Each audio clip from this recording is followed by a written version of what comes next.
ഇന്നൊരു സാധനം ഞാൻ കഴിക്കാൻ പോവേണേ.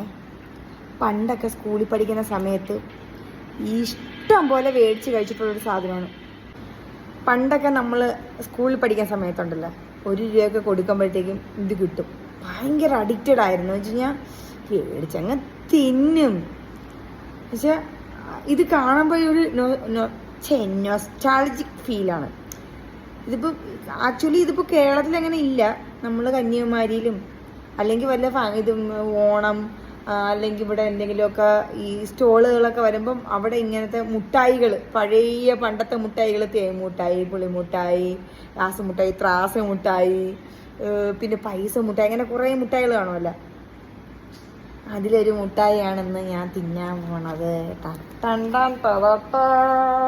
പുളിമുട്ടായി എനിക്ക് ഭയങ്കര ഇഷ്ടമാണ്.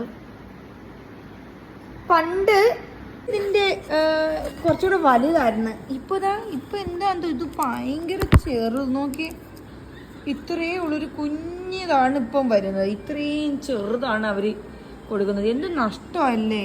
പണ്ടിത് 1 രൂപയ്ക്ക് ഒരെണ്ണം കിട്ടുമായിരുന്നു. ഇതിപ്പോൾ എത്ര രൂപ മേടിയഞ്ചലി? ഇത്രയും കൂടെ ഇതേപോലെ കുറേ മേടിച്ചു. എത്ര രൂപയെന്ന് അറിയത്തില്ല, എൻ്റെ ആക്ച്വൽ പ്രൈസ് എത്രയാണെന്ന് അറിയത്തില്ല. അപ്പം ഇത് പുളിമുട്ടായി ആണ് എങ്കിൽ ഇത് പുളിമുട്ടായാണ് ഇതിൻ്റെ പേരുണ്ടെങ്കിലും ഇതിൽ ഉള്ളത് ഇളന്തപ്പഴമാണ്. ഇളന്തപ്പഴം തമിഴ്നാട്ടിൽ ഇത് കൂടുതലും കിട്ടും. ഞാൻ എൻ്റെ അച്ഛൻ്റെ വീട് തമിഴ്നാടാണ്. അപ്പം അവിടെ പോകുമ്പോൾ ശരിക്കും ഉണ്ട് ഈ സാധനം. അപ്പം ഞങ്ങൾ അവിടെ കൊച്ചു കൊച്ചു കടകളുണ്ടല്ലോ, അപ്പം അവിടെ പോയി മേടിച്ച് ഞങ്ങൾ അറഞ്ചും പുറഞ്ഞും തീറ്റിയാണ് ജോലി. വേണോ? അഞ്ജലിക്ക് വേണമെന്ന് കൊടുക്കട്ടെ.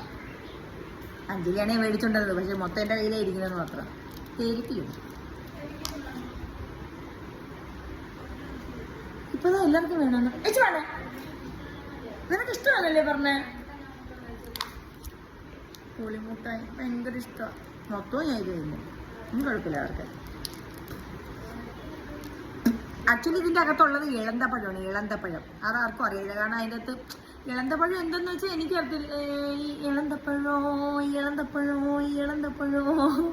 ചക്കമന്തപ്പഴോ എന്ന് കേട്ടില്ലേ? ആ സാധനമാണിത്.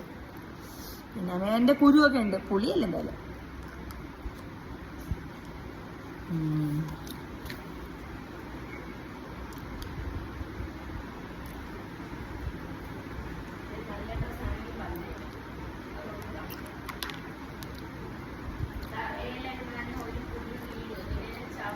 ഇല്ലയോ ലാസ്റ്റിൻ്റെ അറിയാമോ?